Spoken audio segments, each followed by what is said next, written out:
Hi friends, இன்றைக்கி நம்ம ஒரு செம்மையான பீஃபில் கிரேவி ஒன்று செய்ய போகிறோம். வாங்க எப்படி செய்கிறதுன்னு பார்த்துடலாம். வீடியோக்குள்ளே போக முன்னாடி நம்ம சேனலில் ஃபஸ்ட் டைம் பார்க்கிங்கன்னா சப்ஸ்கிரைப் பண்ணிவிடுங்க. பக்கத்தில் இருக்க பெல் ஐக்கனையும் கிளிக் பண்ணிவிடுங்க.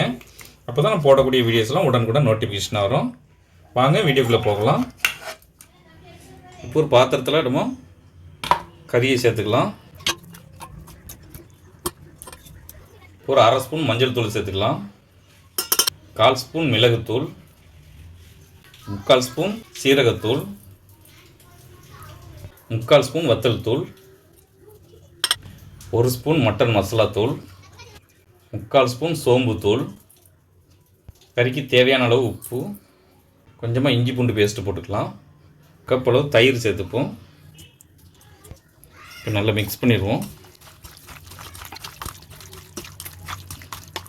இப்போ ஒரு அரை மணி நேரம் அப்படியே உருட்டு நல்லா மூடி வச்சுருவோம். அடுப்பில் ஒரு கடாயை வச்சுருக்கேன். இதில் கொஞ்சமாக பட்டை சேர்த்துக்கலாம். ஒரு பிரியாணி இலை, 2 கிராம்பு, ஒரு கருப்பு ஏலக்காய், 2 ஏலக்காய், சின்ன அன்னாச்சி பூ, கொஞ்சமாக கல்பாசி, கொஞ்சம் ஜாதி பத்திரி, நல்ல வாசம் வர்ற அளவுக்கு நல்லா வறுத்துட்டோம். இது ஒரு உரலில் போட்டு இடித்து எடுத்துப்போம். இந்த அளவுக்கு இடிச்சிட்டோம். கறி நல்லா ஊறிட்டு இப்போ அடுப்பில் குக்கர் வச்சுருக்கேன். கொஞ்சம் எண்ணெய் சேர்த்துக்கலாம். அன்றைக்கி நல்லெண்ணெய் சேர்த்துருக்கேன். எண்ணெய் சூடாகிட்டு நான் 2 பெரிய வெங்காயத்தை அப்படி வெட்டி வச்சுருக்கேன். அதை இதில் சேர்த்துப்போம்.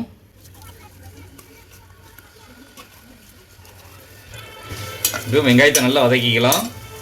இந்த அளவுக்கு நல்லா கோல்டன் ப்ரௌன் கலருக்கு வதக்கிட்டோம். இது கூட ஒரு 1 ஸ்பூன் இஞ்சி பூண்டு பேஸ்ட் சேர்த்துக்கலாம். பச்சை வாசனை போகிற அளவுக்கு நல்லா வதக்கி விட்டுக்கலாம். நம்ம இப்போ வறுத்து நுணுக்கி வச்சுருக்கக்கூடிய இந்த பொடியை போட்டுருவோம். மசாலா பொடியில்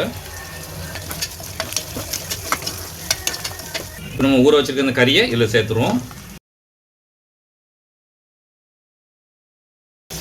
நல்லா மிக்ஸ் பண்ணி விட்டுருவோம்.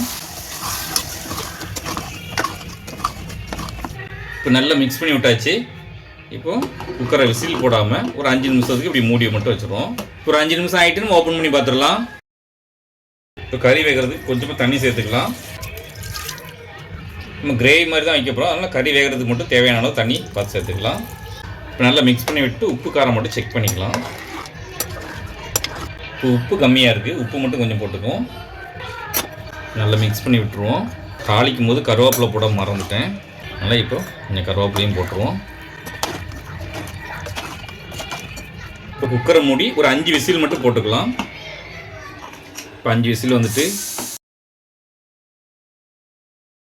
கறி நல்லா வெந்துட்டு நான் இப்போ கொஞ்சமாக பச்சை பட்டாணி எடுத்துருக்கேன்.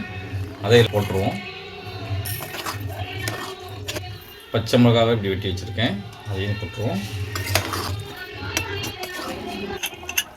இப்போ அடுப்பை சிம்மில் வச்சு ஒரு 5 நிமிஷம் மட்டும் போட்டுருவோம்.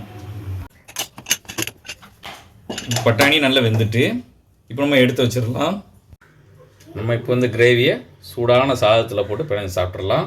இந்த கிரேவி சோறு, இட்லி, சாதம், சப்பாத்தி, புரோட்டா, நான் எல்லாத்துக்குமே சூப்பராக இருக்கும்.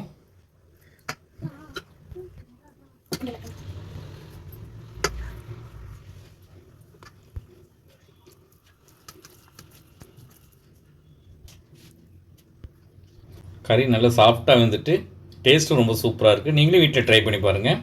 எப்படி இருந்துச்சுன்னு கமெண்ட்டில் சொல்லுங்கள். இந்த வீடியோ பிடிச்சிருந்தால் லைக் பண்ணுங்கள். உங்கள் ஃப்ரெண்ட்ஸ் அண்ட் ஃபேமிலிக்கு ஷேர் பண்ணுங்கள். இதை போல் நிறைய வீடியோஸ் பார்க்க மறக்காம சேனலுக்கு சப்ஸ்கிரைப் பண்ணிவிடுங்க.